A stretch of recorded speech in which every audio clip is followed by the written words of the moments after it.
What typically happens after that? Let's assume you've done all the red, you've done all the orange, you've done all the green, you've done it exactly the way Ryan did it, or suggests you do. What's going to happen?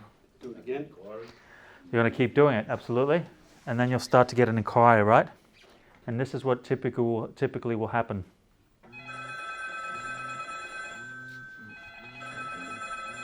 Now, what do you think happens for most real estate agents after this?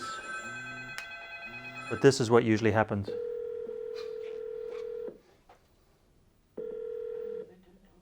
You have reached the voicemail box of John Smith. At the tone, please record your voice message. When you are finished recording, you may hang up or press pound for more options. So guess what happens? Here's the dilemma. Guess what happens?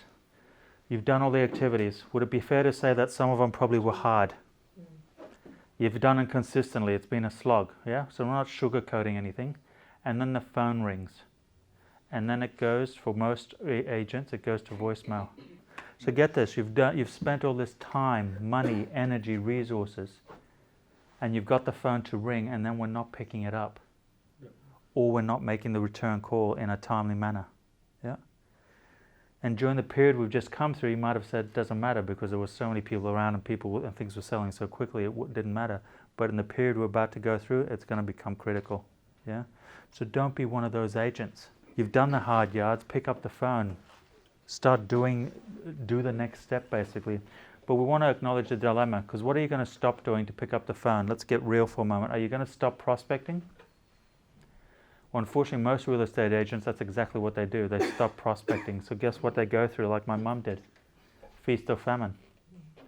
Have really brilliant months, high-fiving, buying the world, changing the world, and next minute, getting back onto the grind, and then taking a long time to build that pipeline back up. So ideally, you're not going to stop prospecting. Are you going to stop listing? Definitely not. You're going to be not sitting there in the room saying, I'd love to value your property, and next minute the phone rings like, excuse me for a moment, I need to take this. You're not as important. This person might be. Yeah? What about vendor management? You're going to give up vendor management? Now again, some real estate agents do. Remember how we went back to the dashboard yesterday? Those A properties suddenly become B properties because we've been putting it off and not giving them the due care and attention.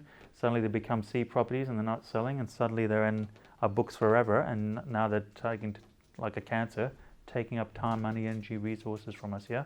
So you're not going to give up that ideally. Are you going to stop a negotiation just to answer the phone? Definitely not, right? Are you going to stop a team meeting? Definitely not. We've asked you not to answer your phones here. I expect the same thing probably happens in your workplace, right? You're not going to stop a team meeting just to answer a phone call. Yeah. Are you going to stop your personal and professional development? Now, ideally, you shouldn't. But again, what starts to happen is we start to cut corners. We get slack. Yeah. So we start cutting things out, and this is the one that kills most people. We stop taking time off, and we stop spending time with family and friends, or worse. Because it's incessant, as in it just creeps in. We start answering the phone at dinner time, or we start answering the phone when we're doing homework with the kids. And what we don't realize is the message we're sending to our beautiful souls is that person on the other phone is more important than you, sweetie. And is that really what we believe? No. But why do we do it? And why do we consistently do it? Doing it once, you'll get away with it. Keep doing it though. Now you're sending a message loud and clear.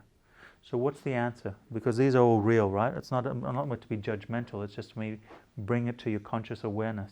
Because then once it's in your conscious awareness, you can start to put strategies in place to deal with it.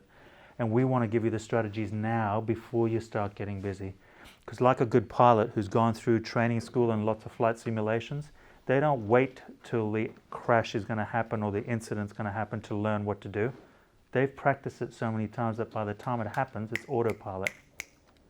And that's exactly what we want you to be like. It's autopilot. I knew this was going to happen. I knew all this activity was going to lead to the phone ringing. I now know what I need to put in place. It's already in place. I just need to activate it perhaps. Yeah. So what are some of the strategies? If you can, at all times answer it yourself. Yeah. You are the best person. They're buying you at the end of the day. It doesn't matter what the badge says above the door. It doesn't matter what the logo says on your business card. They're buying you at the end of the day. So if you can answer it, that's going to be the best outcome. but not at the expense of the other things there. Could you divert it to a PA? Do you have a PA? If not, budget for it now. When would you, or what will it take for you to get a PA in the future? It might not be possible, but it's going to be possible sometime in the future. Factor it in now. How much do you have to save up for one? How much will you need to have one by then? Could you have a divert back to the office? Real quick, easy one. Now here's the strategy. If you're going to divert it back to the office, is there a likelihood someone else is probably going to do the same if you're in a big enough office? Yep. Who is that person that you're diverting it to going to favor at the end of the day? You or the other person or persons? Whoever they know, like, and trust, right? That whole law of reciprocity, that lacquer effect that Ryan talked about in prospecting, this applies to your own people now.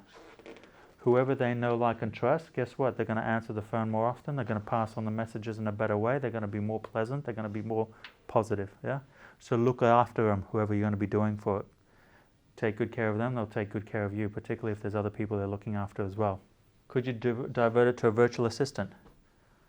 We've got Christine, she's in the Philippines, her English is perfect, no one would know she's placed there. Could you have a VA that does some of those answering the phone call messages perhaps?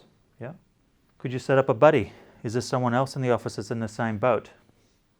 That when you're busy, they'll answer your phone, when they're busy, you answer their phone. Yeah. That's a short-term fix, because when you both get busy, then what happens? Yeah. So it's not a long-term strategy, but in the short term, absolutely, it could get you by. Yeah. But whatever you do, make sure the phone gets answered. And God forbid it doesn't, then get back to them straight away. Yeah. Now some people, maybe some of you in the room, have put strategies in place to make sure their office answers the phone by putting guarantees in place. Now I've seen things like, if we don't answer the phone and get back to you the same day, we'll knock off $100 off any commission. And they put those things in place to incentivize their people to answer the phone, but also to use a bit of a guarantee to draw people in as well, right? But whatever you do, answer the phone, yeah? All right, so let's assume you've answered the phone. You've taken care of all of that. What are you going to do now?